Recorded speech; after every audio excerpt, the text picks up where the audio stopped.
Bismillahirrahmanirrahim. Assalamualaikum warahmatullahi wabarakatuh. Selamat pagi, salam sejahtera untuk kita semua. Sebelumnya saya ucapkan terima kasih kepada MC yang telah menyerahkan waktunya. Baik, di sini perkenalkan, nama saya Melisa Berliana selaku moderator yang akan menemani teman-teman semua selama 45 menit ke depan. Baik teman-teman, kita sekarang kedatangan narasumber yang begitu luar biasa, yaitu beliau merupakan salah satu alumni Fakultas Hukum Universitas Pakuan Bogor, sekaligus sempat menjabat sebagai Ketua Badan Eksekutif Mahasiswa Fakultas Hukum Universitas Pakuan periode 2006-2007, yaitu Mas Emiral Rangga Tranggono SHMH. Selain itu juga, beliau merupakan bagian dari Perhimpunan Advokat Indonesia. Mungkin teman-teman juga sudah tidak sabar mendengarkan materi yang akan Mas Emiral sampaikan. Tidak mengurangi rasa hormat, waktu dan tempat kami persilahkan. Baik, terima kasih. Assalamualaikum warahmatullahi wabarakatuh. Salam sejahtera, selamat pagi buat adik-adik semua. Terima kasih Mbak Melisa sudah membuka acara ini.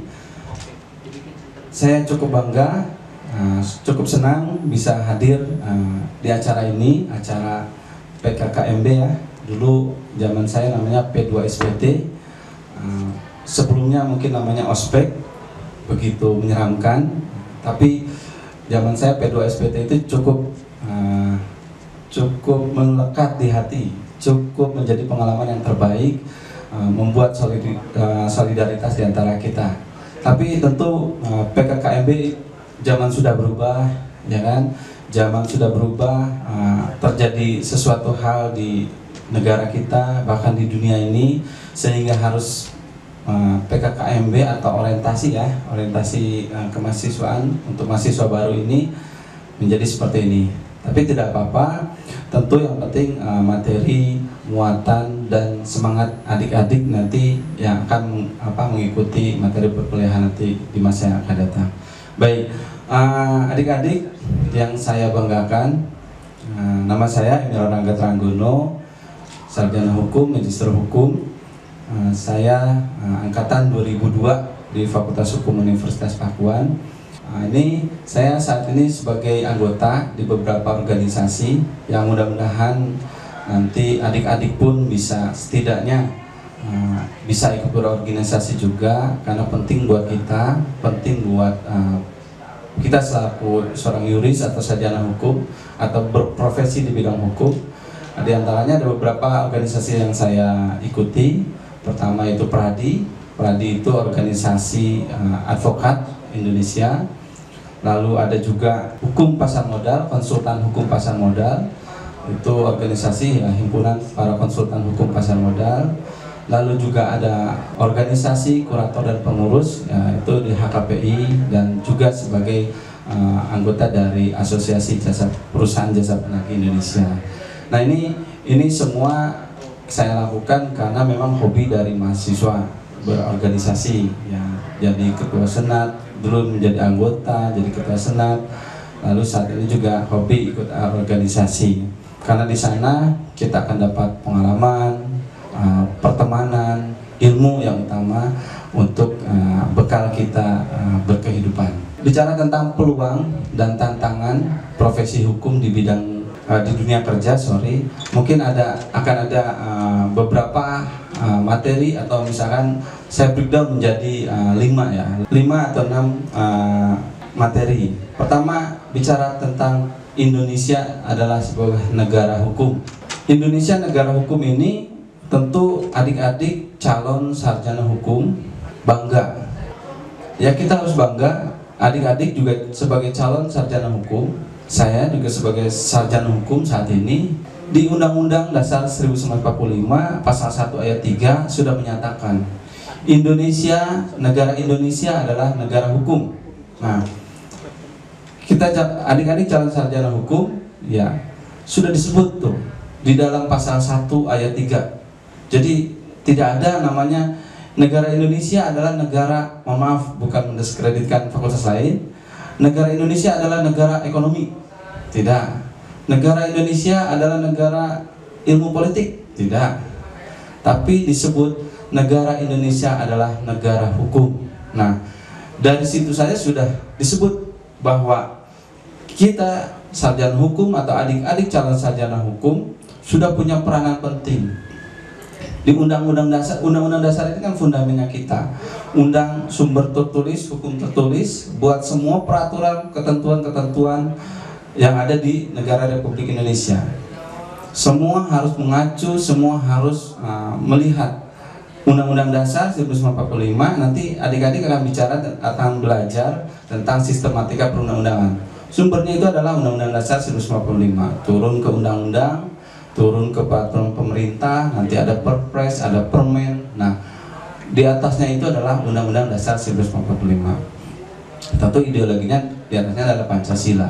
Nah, itu satu kebanggaan yang pertama, bahwa kita atau adik-adik calon sarjana hukum adalah calon yang akan mengemban tugas atau akan mendapatkan peluang dan tantangan di dunia kerja nanti. Di awal saja dibicara tentang negara hukum. Apa arti hukum? Adik-adik mungkin sudah familiar ya, melihat di infotainment lah, atau di berita-berita, atau di salah satu talk show yang terkenal, ILC misalkan. Itu orang hukum seringnya berdebat gitu kan. Itu orang hukum senangnya berargumentasi. Itu orang hukum senangnya mengungkapkan pasal-pasal. Nah, apa arti hukum sendiri? Nah, itu punya implikasi. Setiap sarjana hukum pun, para ahli hukum pun tidak ada yang sepakat mengenai definisi hukum itu sendiri. Mereka berdebat tentang arti atau definisi hukum sendiri. Tidak ada yang sepakat mengenai, oh ini definisi hukum itu adalah demikian. Nah, ini ada para ahli hukum dan ada para filsafat. Misalkan Plato menyatakan hukum adalah seperangkat peraturan-peraturan yang tersusun secara baik, secara teratur, yang sifatnya mengikat hakim dan masyarakat.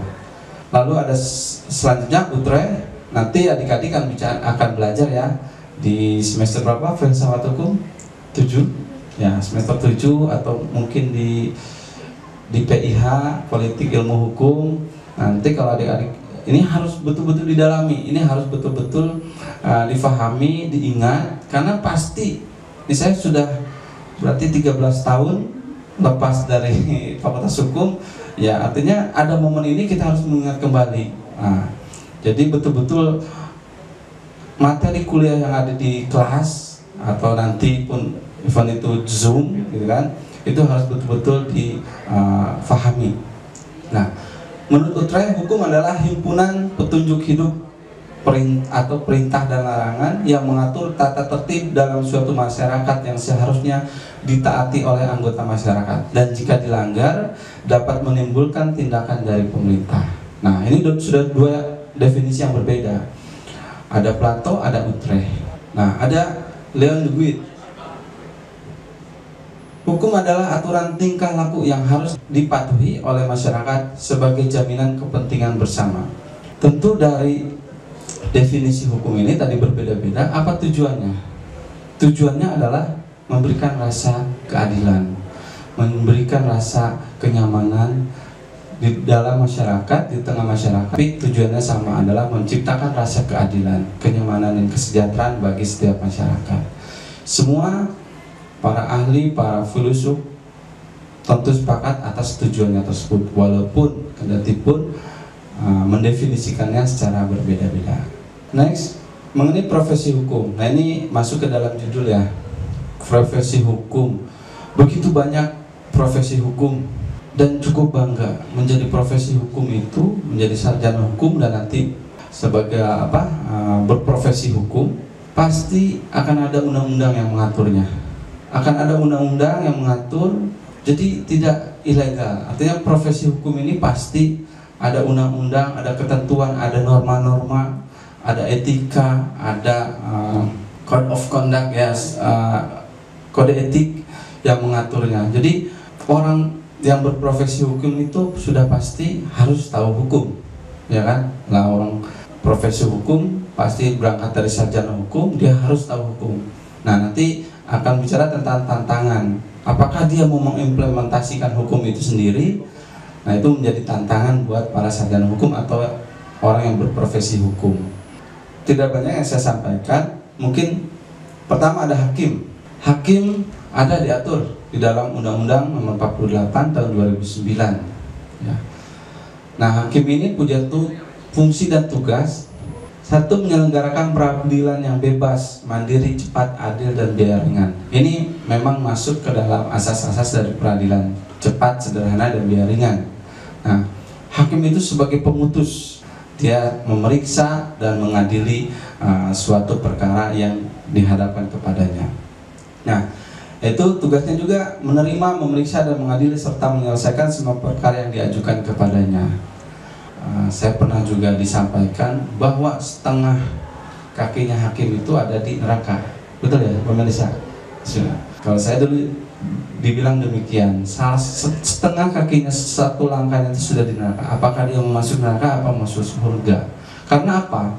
Dia akan memberikan putusan, di mana putusannya itu akan ada irah-irah demi keadilan berdasarkan ketuhanan yang Maha Esa.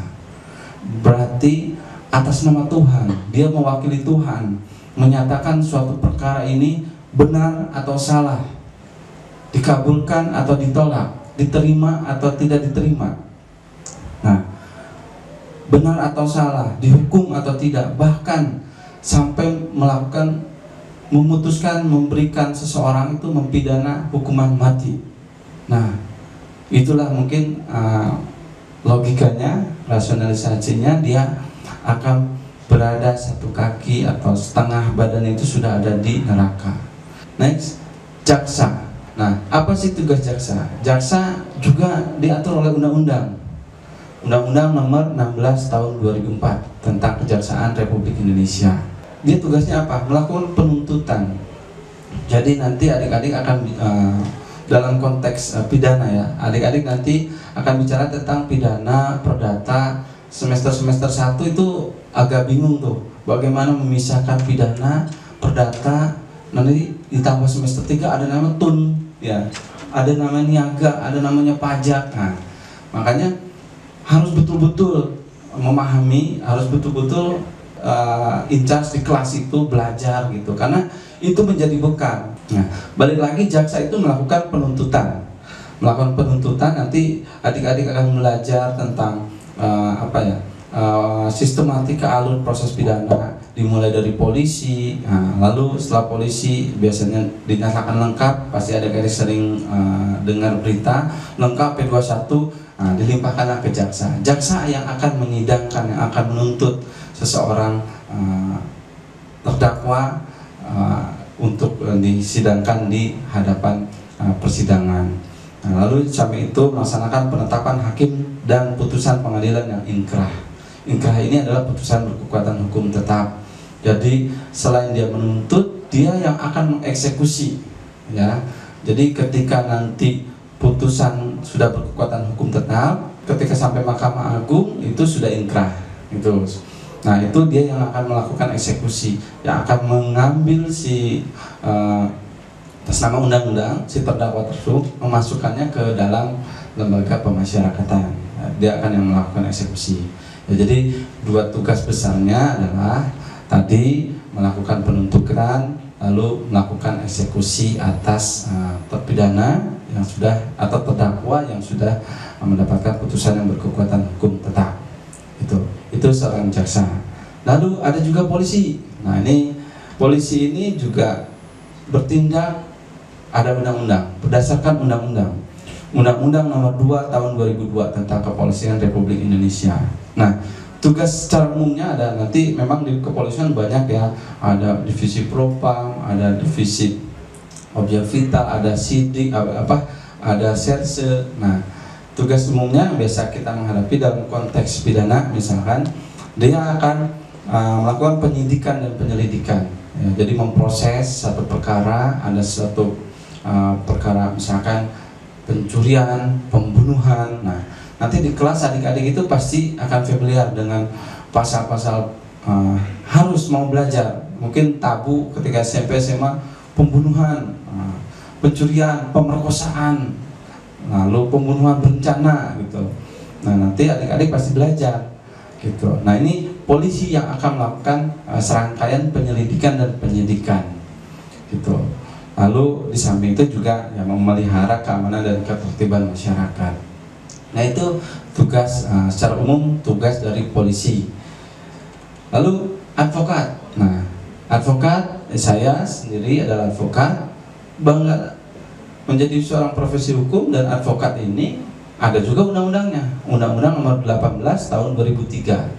Nah, apa fungsi dan peran dari advokat? Ya, memberikan konsultasi hukum kepada para pencari keadilan atau para orang-orang atau perusahaan lah yang ingin mendapatkan pendapat-pendapat hukum untuk kelangsungan usahanya. Lalu membela perkara yang menjadi tanggung jawab sesuai dengan kuasa yang telah diberikan. Nah, intinya apa? Ya, profesi hukum itu profesi yang banyak sekali kesempatan untuk dapat mendapatkan pekerjaan, atau di dunia kerja itu juga sangat dibutuhkan gitu loh. Ya, kita lihat menjadi seorang advokat, lihat lawyer-lawyer ternama itu kan menjadi buruan dari para perusahaan kan, menjadi buruan dari para individu-individu, karena dia bisa memberikan pendapat-pendapat yang baik gitu, pendapat-pendapat yang hukum. Untuk apa? Untuk bisnisnya mereka, untuk kelancarannya mereka, compliance-nya mereka, kepatuhan mereka terhadap hukum gitu. Nah, itu profesi hukum itu sendiri. Next, untuk bicara tentang nilai-nilai. Nah, ini akan sama, semua profesi akan bicara tentang value, akan bicara tentang nilai-nilai, etika. Nah, di sana akan ada, ya kita nanti adik-adik akan belajar tentang nilai-nilai. Nilai-nilai di sana apa? Satu, kompetensi. Ketika adik-adik sudah menjadi sarjana hukum, itu sudah berkompeten. Ya, tapi satu langkahnya apa? Harus punya capability. Ya, harus betul-betul gitu, harus menguasai bidangnya. Ya, menjadi seorang advokat, ya tadi jadi sarjana hukum yang sarjana hukum capable, sarjana hukum yang tidak lulu kan begitu. Mampu memberikan pendapat-pendapat yang terbaik, mampu memberikan solusi-solusi yang terbaik gitu. Seorang klien atau subjek hukum datang kepada seorang advokat, dia dan punya harapan adalah apa? Akan diberikan solusi-solusi yang terbaik. Nah, itu bicara kapabilitas. Lalu bicara tentang integritas. Nah, integritas itu sangat perlu sekali. Itu suatu prinsip yang tidak boleh terlanggar ya. Ya, integritas ya, sebagai contoh misalkan yang seorang hakim yang dia harus tadi akan memutus demi keadilan yang berdasarkan ketuhanan yang Maha Esa, dia sebagai wakil Tuhan. Dia tidak boleh mencederai, tidak boleh menerima suap, sehingga ketika dia menerima suap sehingga putusannya melenceng, dia tidak sesuai dengan keadilan. Lalu atau seorang advokat sendiri gitu kan, dia harus punya integritas gitu. Dia harus punya integritas, dia harus tahu tataran-tataran norma yang harus dia lakukan. Yang terakhir adalah bicara tentang akuntabilitas. Dia bisa bertanggung jawab. Semua profesi, entah itu profesi hukum atau akuntan publik, itu harus punya value tersebut. Tata nilai, kompetensi, kapabilitas, integritas, dan akuntabilitas. Nah, baru dia akan bicara tentang peluang dan tantangan. Ya, baru ketika dia punya 4 value tadi, baru dia akan menghadapi peluang dan tantangan, dan endingnya adalah berkompetisi di dunia kerja, ya, berkompetisi di lingkungan masyarakat. Next, peluang ini apa? Ya, menjadi seorang profesi hukum tadi saya sampaikan, peluangnya sangat banyak, ya kan? Sangat banyak sekali. Menjadi hakim, menjadi jaksa, itu sudah sebuah peluang untuk adik-adik. Tentu harus dibarengi dengan 4 nilai tadi. Ya. Nah, sebagai seorang advokat di tengah situasi ekonomi yang tidak menentu, gitu, justru ini menjadi peluang buat seorang advokat, ya kan? Banyak terjadi dispute, banyak terjadi permasalahan, sengketa perdata lah, atau mungkin Mbak Melisa dengar di Bandung berapa tercatat, berapa yang jadi daftarin pengadilan agama, ya kan? Ya mau pada cerai, itu peluang buat advokat. Ya kan, kadang mereka bekerja tidak mampu membela dirinya yang mau menggugat cerai suaminya gitu loh. Atau kita lihat di pengadilan niaga Jakarta Pusat, itu banyak daftarin permohonan PKPU atau pilot karena dia tidak perform atau tidak bayar utangnya. Itu banyak, itu menjadi apa? Menjadi peluang. Nah, situasi yang ekonomi yang seperti ini, yang tidak menentu ini justru memberikan peluang buat para advokat. Ya, hakim pasti tidak, atau hakim jaksa pasti tidak akan kekurangan perkara, ya kan? Semua pasti akan masuk ke situ. Jadi jangan takut. Nah, KPI ini maksudnya Key Performance Indicator. Sepanjang kita mengikuti value tadi, memiliki 4 value tadi yang saya sampaikan, ya kalau sebagai ASN atau ASN ya biasanya dia punya Key Performance Indicator, dia harus memenuhi KPI tersebut, sehingga peluangnya apa? Naik jabatan, remunerasi, ya kan, promosi ke pengadilan yang lebih tinggi. Nah, itu jaksa, polisi biasanya begitu. Nah, itu menjadi peluang. Lalu tantangannya apa? Ya tantangannya ya COVID-19 ini jelas kita terbiasa tidak menggunakan masker. Protokol kesehatan yang sudah ditetapkan sulit, sangat-sangat sulit, atau mungkin kehendaknya kita ada tapi secara sadar kita tidak melakukan itu, kan begitu. Kita udah ingin mengikuti tapi secara tidak sadar itu jadi terlaksana, kan begitu. Nah, itu tantangan profesi hukum, ikuti comply terhadap protokol kesehatan. Agar apa? Agar kita berprofesi ini juga bisa dengan baik, tetap terjaga kesehatan kita. Seorang hakim misalkan yang amin misalkan terkena terpapar virus COVID, dia kan yang harusnya dapat memberikan putusan yang terbaik, gitu kan, sehingga dia tidak dapat memberikan putusan terbaik dan adil. Nah, industri 4.0, nah ini juga sebuah tantangan buat kita semua, tidak hanya dalam profesi hukum.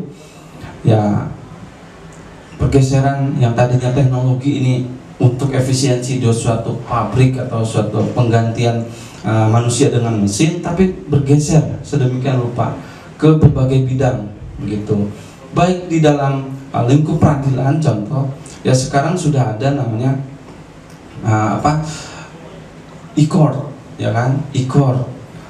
Lalu pidana pun secara elektronik, kan begitu. Nah, itu apa yang menjadi tantangan? Kita harus mau nggak boleh gaptek, kan begitu. Harus mau mengikuti itu, gitu. Untuk e-court kita harus terdaftar di Mahkamah Agung, ada ID-nya, kita harus akses ke komputer, kita harus mau buka komputer untuk mengupload gugatan kita, mengupload daftar bukti kita, kan begitu. Nah, itu menjadi tantangan, mau berubah atau tidak, gitu. Kalau nggak berubah, ya sepinter-pinternya kita berprofesi hukum tetap punah,